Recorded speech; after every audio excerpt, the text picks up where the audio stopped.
Kembali lagi bersama kami di kajian online daily dan apa yang saya bilang ternyata terbukti secara real ya rekan-rekan sekalian bahwa Pilkada DKI belum pasti dan dikatakan kembali belum pasti satu putaran karena memang ada beberapa indikasi dan kejanggalan bahkan sampai disorot oleh media-media besar yang memang Pilkada DKI menyita perhatian kita semua. Kemudian ada beberapa tim dari pasangan calon gubernur dan wakil gubernur DKI, khususnya tim RK Suswono, kemudian Darmakun juga ikut bersuara dan memang beliau-beliau secara garis besar menyampaikan bahwa usai berdiskusi adanya kecurangan dan bahkan tim RK ini sudah mengantongi bukti dan memang sudah dilimpahkan ke Bawaslu. Artinya tentu saja putusan-putusan yang dikeluarkan memang akan dikaji terlebih dahulu, terutama mempertimbangkan aspek kecurangan. Tentu saja ini memang patut diperhitungkan karena begini rekan-rekan, jika memang tim RK taruh saja melaporkan kecurangan tanpa adanya bukti pun tentu saja Bawaslu ataupun pihak lainnya sama sekali tidak berkewajiban untuk memproses itu semua.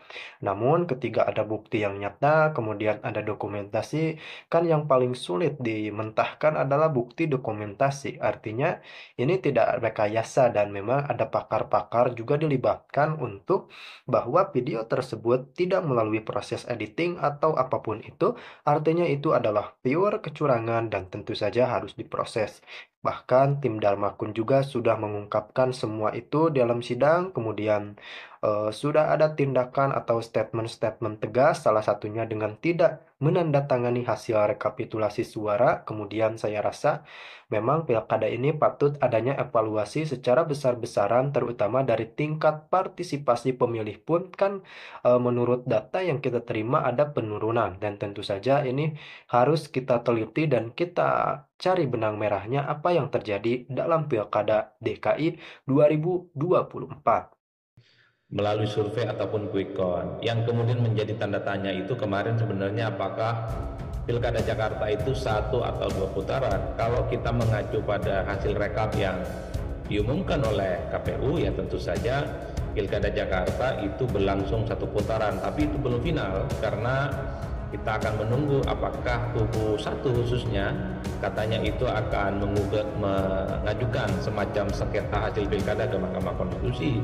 Nanti kita tinggal tunggu, nanti kita tinggal cek apakah gugatan soal sengketa hasil pilkada ke Mahkamah Konstitusi apakah akan mempengaruhi hasil yang sudah kemarin diplenokan oleh KPU atau tidak. Karena kalau kita mendengar statement dan argumen yang disampaikan oleh tim hukum dari kubu Ridho itu terkesan cukup meyakinkan. Misalnya ada dugaan-dugaan kecurangan yang dilakukan secara terstruktur, sistematis dan masif, termasuk misalnya ada kutipan dari pihak mereka bahwa ada sejumlah panwascam yang merekomendasikan adanya PSU, pemungutan suara ulang di sejumlah TPS tapi kemudian tidak ditindaklanjuti.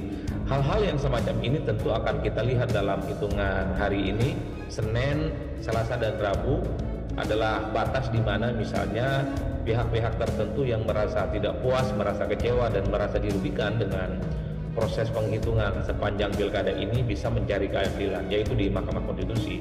Oleh karena itu, per hari ini KPU Jakarta itu belum menetapkan secara definitif siapa gubernur dan wakil gubernur terpilih, karena sepertinya KPU Jakarta itu sedang menunggu apakah nanti akan ada sengketa hasil pilkada yang diajukan oleh paslon tertentu.